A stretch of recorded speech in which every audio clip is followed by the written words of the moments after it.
안녕하십니까.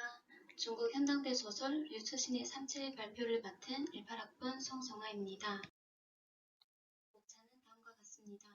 먼저 작가 류처신에 대해 소개하고 3체라는 단어가 가지고 있는 의미와 문화대 혁명에 대해 대략적으로 말씀드리고 나서 소설 원문을 통해 3체의 사건 전개 과정을 알려드리도록 하겠습니다.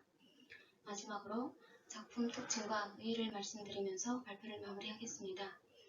옆에 수록된 표지는 한국에서 발행된 3체의 첫판 표지입니다.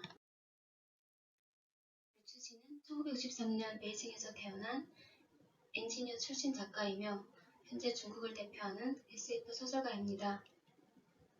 1985년에 화베이 수리수력원 수리공정학과를 졸업했던 그가 작가가 된 계기는 다소 독특합니다. 류처신은 대학 졸업 후 발전소의 엔지니어로 일하다가 기숙사 생활이 무료함에 빠져 마작을 즐기게 됩니다. 그러다가 그는 어느 날 자신이 한 달치 월급에 해당하는 돈을 마작을 하다가 잃어버리게 되고 이렇게 살면 안 되겠다. 돈을 벌지 못할 망정 잃지는 말아야지 않겠냐라는 생각을 하고 펜을 잡게 되었습니다. 그렇게 1999년 고래의 노래라는 작품으로 SF 소설계의 등단해서 그녀의 눈과 함께라는 작품으로 중국 SF 소설계에서 저명한 상인 SF 은하상을 수상하고 이후 2006년까지 꾸준한 작품 활동을 통해 SF 은하상을 연속 수상했습니다. 2007년 3체를 시작으로 쏘내려간 지구의 과거 시리즈로 SF 은하상 특별상을 수상했으며 2015년에는 소설 3체로 SF 소설계의 노벨상이라 불리는 휴거상을 받으며 세계적인 유명세를 얻게 됩니다. 류처신의 휴거상 수상은 아시아인 최초의 휴거상 수상이라 더 깊은 의미가 있습니다. 화면 왼쪽의 표지는 중국에서 발간된 3체의 표지이고 오른쪽 표지는 다소 난잡했던 한국어 초판 표지의 디자인을 개선해 2016년부터 한국에서 출판되고 있는 표지입니다. 표지 디자인만 다를 뿐 내용에는 전혀 차이가 없으니 어떤 버전으로 접하든 상관없습니다. 한국에서 접할 수 있는 류처신의 작품들입니다. 2016년 8월 한국에서 3체의 속편 암흑의 숲이 출간되었고 작년 8월 3부작의 마지막 작품인 사진의 영생이 출판되면서 3체 시리즈는 완결되었습니다.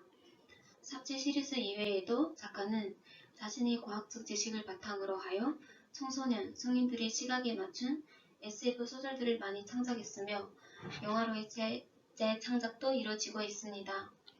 떠도는 지구는 2019년 유랑지구라는 제목으로 영화로 제작되었습니다. 3체도 영화화 작업에 들어가 2017년 개봉을 목표하고 있었지만 아쉽게도 제작사 측 사정으로 인해 제작이 무기한 연기가 된 상태입니다. 그러면 제 3체가 무엇인지 설명드리도록 하겠습니다. 작가가 제목으로 삼은 3체란 바로 고전 역학에서의 3체 문제에서 유래되었습니다. 3체 문제는 세 물체 간의 중력이 어떻게 작용하고 이로 인한 물체 간의 궤도 움직임에 관한 문제인데 1887년 앙리 푸엥카레라는 프랑스 수학자에 의하여 이 문제의 일반적인 해를 구하는 것은 불가능하다고 증명되었습니다. 소설 3체는 이 점에 착안하여 설정을 구축했고 세 개의 태양이 활동하는 태양계에서 살고 있는 외계 문명 3체 세계에 대해 다룹니다. 그리고 3체는 소설에 한정하여 두 가지 의미를 더 내포하고 있는데 작품 중에 등장하는 VR 게임의 이름 역시 3체이고 작중 외계를 숭배하는 지구 내의 조직의 이름도 지구의 3체 조직입니다. 소설 속의 사건이 발생하게 되는 근본적인 원인은 문화대 혁명입니다. 이번 학기 많은 작품들 중에서 문화대 혁명을 직접 혹은 간접적으로 언급했고 하고 여러분들이 이미 잘 알고 계시기에 대략적인 개요만 소개하겠습니다. 1966년부터 1977년까지 10년간 지속된 문혁은 마오쩌둥의 대약 진동의 실패를 무마하고자 정근대적 문화와 자본주의 타파, 사회주의 실현을 기치로 내걸고 전국적으로 확산되었습니다. 1966년 전환원에서 100만인 집회를 시작으로 홍위병들의 기세는 멈출 수 없었고 이민희망군이 개입하여 이들을 전국 각지로 내보내게 됩니다. 이 시기 동안 중국의 수많은 문화유산들은 파괴되었고 사회 전반적 분야의 지식인, 문학가, 간부진들을 비롯한 공산당의 숙청 및 제거가 이루어졌습니다. 1977년에 문혁은 공식적으로 종결되었고 1981년 건국 이래의 역사적 문제에 관한 당의 결의에서 중국 공산당은 문화대 혁명이 당 국가인민에게 가장 심한 좌절과 손실을 가져다준 마오쩌둥의 국가적 오류며 그의 책임이라고 규정한 바 있습니다. 사제의 발단은 문혁 중 이뤄진 지식인의 자아 비판에 실시된 대학 운동장에서 시작됩니다.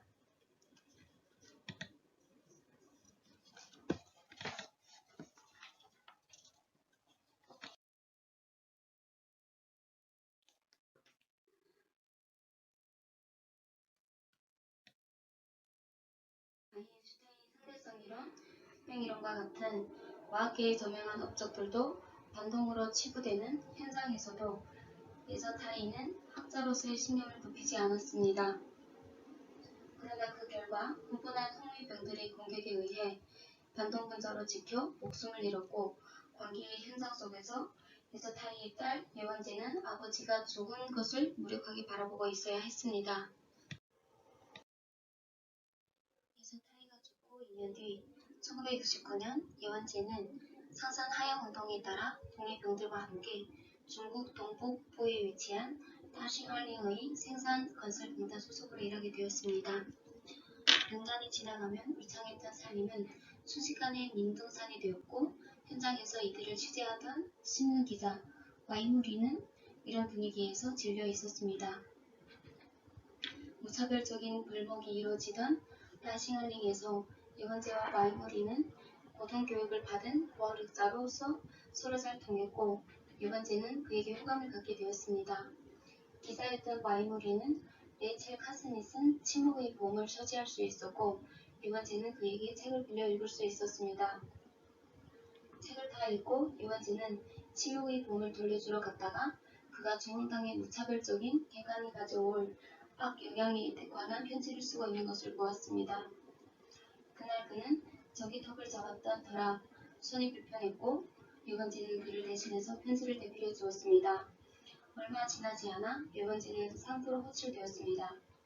자신이 대필해준 편지와 그 옆에 놓여있는 침묵의 봄이 간부들 눈앞에 놓여 있었고 와이머리는 자신의 생존을 위해 예원제를 밀고 했습니다.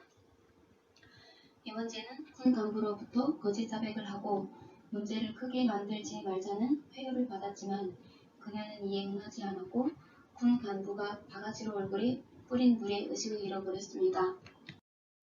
예원제가 정신이 들었을 때는 감시실이 아니라 어느 비행기 안에 있었습니다. 반동분자의 딸이긴 했지만 대학원 교육까지 받은 예원제는 국가의 비밀인 홍안 프로젝트에 필요한 인재였고 비공식적인 광복프로 프로젝트에 투입되었습니다. 무역시기 동안 아버지도 죽고 좋아했던 남자에게서도 배신당했던 그녀는 이에만 몰두했고 능력을 인정받아 홍안 프로젝트의 진짜 목적이 자본주의 미국과 수종주의 소련에 뒤처지지 않기 위한 외계 문명 탐사와 교신이라는 것을 알게 되었습니다. 어느 날 기지 안에서 예원제는 해외 물리학 잡지를 읽다가 태평양에다 전파를 발사하면 태평양의 증폭기 역할을 해서 강력한 전파를 우주로 보낼 수 있다는 사실을 알게 됩니다. 그렇게 예원제는 자신의 상사 레이즈청을 설득하려 합니다. 어떤 행위 속의 때에 내포된 의미의 해석조차 문화대 혁명의 가치에 구석되어 버린 시대상을 보여주는 장면입니다. 중요한 발견을 할 수 있는 기회가 될 수 있음에도 수단과 목적이 도취되어 버린 상황에서 정치적인 위험 때문에 예원제는 결국 태양을 향해 전파 발사를 할 수 없었습니다. 상사의 반대에 의해서 발사는 무산되었지만 예원제는 포기하지 않았고 근무자들의 하찮은 틈을 타서 기지 수리 후의 시험 발사를 태양에다 강행합니다. 하지만 우수로부터는 어떤 답신도 없었고 그녀는 크게 상심하고 기지귀 절벽에 걸쳐 앉아 눈물 젖은 얼굴로 만토를 씹었습니다. 하지만 그녀가 몰랐을 뿐 예원제가 발사한 전파는 태양을 증폭기로 삼아 하나의 메아리가 되어 우수로 퍼져나가고 있었습니다. 예원제가 발사를 독단적으로 강행한 뒤 8년 뒤 당직 근무를 하던 예원제는 평소엔 절대 받을 수 없던 파형을 발견했습니다. 파형을 분석한 결과 자신이 독단적으로 발사를 강행했던 8년 전이 답심임을 알게 되었고 기대하는 마음으로 해석 프로그램을 돌렸지만 답심의 내용은 그녀가 생각했던 바와 달랐습니다.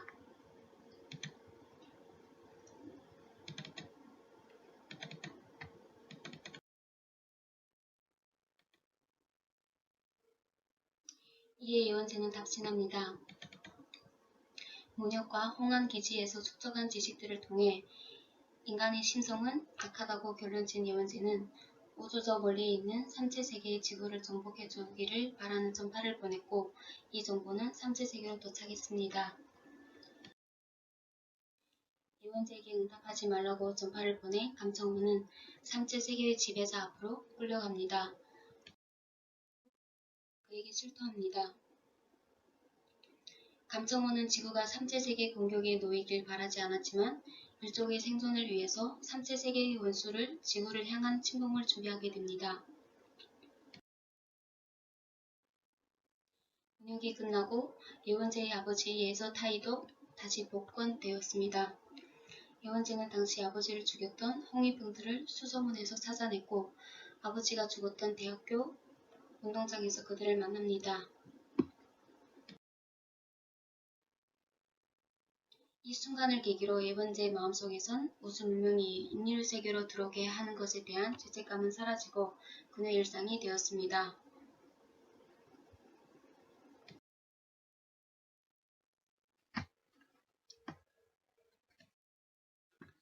현재 시점에서 지구에는 과학자들이 자살하고 원인을 알 수 없는 이상현상들이 관측됩니다. 창웨이스 장군은 경찰 수장을 보내 나소조제 연구자 왕мя오를 데려오게 했고 왕мя오는 과학자 단체 과학의 경계에 잔입해 VR 게임 삼체와 현실을 오가며 지구에서 무슨 일이 일어나고 있는지 거대한 진실에 마주하게 됩니다. 작품의 특징과 의의에 대해서 간단하게 말씀드리겠습니다. 첫 번째로 3인칭 관찰자, 독백, 보고서, 프이자, 신문서 형식 등 자유로운 시점과 서술 방식이 돋보이고 두 번째로 과학적 지식들을 바탕으로 한 탄탄한 설정 구축이 되어 있으며 세 번째로는 낭비되는 설정 없이 깔끔한 복선, 횟수의 특징이 있습니다. 그리고 다소 예술적인 주제를 성공적으로 융합했다는 데 의의가 있습니다. 이 작품에 대한 리뷰와 자료 및 출처는 영상을 참고하시길 바라면서